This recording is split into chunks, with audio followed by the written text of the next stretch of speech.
The Seattle Mariners in 2022 have been blessed with two great rookie talents performing very well at the start of their career. Obviously, the first being Julio Rodriguez. Just named Baseball America's Rookie of the Year, likely in line to win AL Rookie of the Year. Julio, he's been that dude. He's been anchoring center field and leading the Mariners to a lot of wins. However, the player I want to talk about today, George Kirby, second in command of the rookie campaign for the Seattle Mariners. And if I'm being honest with you, if Julio Rodriguez was not playing in 2022, so we pushed it off to 2023, let him develop a little bit more, I think George Kirby would be the front runner for the AL Rookie of the Year. I know, Jeremy Pena and Adley Rutschman fans are, you're coming for me, but hear me out. George Kirby did not make his debut until May 8th because Matt Brash got the nod for the 5th spot in the rotation out of spring training. After some struggles in April, Matt Brash got sent down. George Kirby got called up. In his debut against the Tampa Bay Rays, George went 6 innings, 4 hits, 7 strikeouts, no earned runs, with a win for the team, no win for George Kirby. No decision, a great start, and this is just a small sample size of what we'd see from George for the rest of this year. He did not get his first win until May 31st against Baltimore, where he went 6 innings,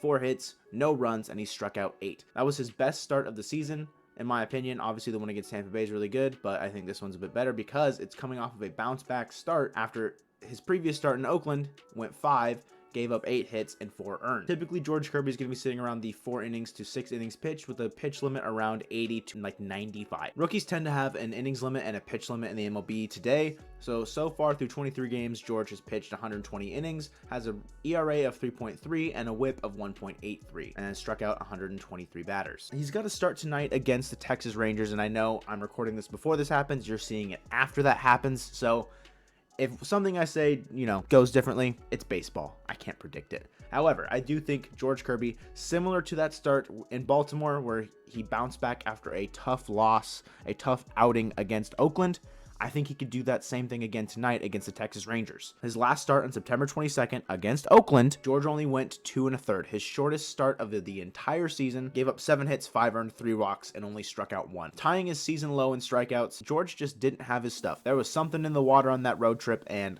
I'm just hoping we're able to right the ship at home. Obviously, the first game against the Rangers did not go as well because Josh Jung is just Josh Jung, I guess, but we move on. Throughout the rest of George's season after the month of May, he saw some pretty up and down results. In June, his worst start was against Baltimore. 4 innings, he gave up 9 hits and 7 earned, only struck out 2. Not his best start. This would see his ERA balloon to 4.08 from 3.12 in his previous start. So there's question marks around George's consistency. At this point, he's at a 2-3 record, and we're not really sure about where he's at in terms of developing as a starting pitcher. And then we go into his next start on July 2nd against Oakland, where he goes 7 innings, 3 hits, 1 earned, and 9 strikeouts. His longest start of his career, 7 innings, and he throws 100 pitches. Also the most pitches he's thrown in his major league career. This is a great start for George. Another, like I said, bounce back start. George seems to look adversity in the face and say, no, not today. I'm going out and I'm shoving. And I think that's one of the best things about George is that he's got that battle back mentality. He is a dog on the mound. He's going to go out and fight for his team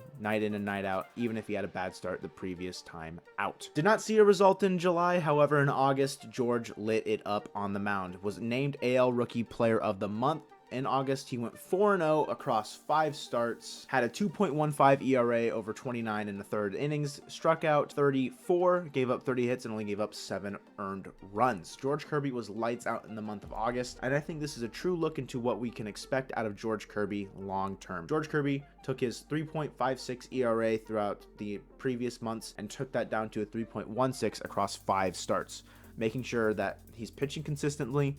He's going out and giving his best. 6 innings, 5 2/3, 5 2/3, another 7-inning start, and then a 5-inning start against Detroit. Ironically enough, this 7-inning start in August was the one that he did not receive a win for. It was his only no decision of the month, a game in which the Mariners lost to the Nationals 1-3. George gave up 9 hits, only 1 earned run, so he was able to stay out of trouble on the bases and struck out 9. George Kirby, when he sees adversity, he's able to get out of it more often than not. Now, we're into September where the playoffs are looming and the games matter a bit more. Against Cleveland, his start did get cut short because of a rain delay. Did pitch well in that one, though. The biggest start so far in September was against the Braves, a game in which we won 3-1, and George Kirby went 6 innings, 3 hits, only gave up 1 run, not an earned run, and struck out 6, taking his ERA below 3 for the first time since May 14th. At a 2.98 ERA, George Kirby was looking like one of the best pitchers for the Seattle Mariners. George Kirby has stepped up this year when there was question marks surrounding Chris Flexen, who has been moved to the bullpen after the Luis Castillo acquisition, and the longevity of Marco Gonzalez and his tenure with the Seattle Mariners and where he's at. And I'm not trying to say anything bad about Marco Gonzalez right now. All I'm saying is George Kirby has pitched better than him this year. Now, George Kirby's WAR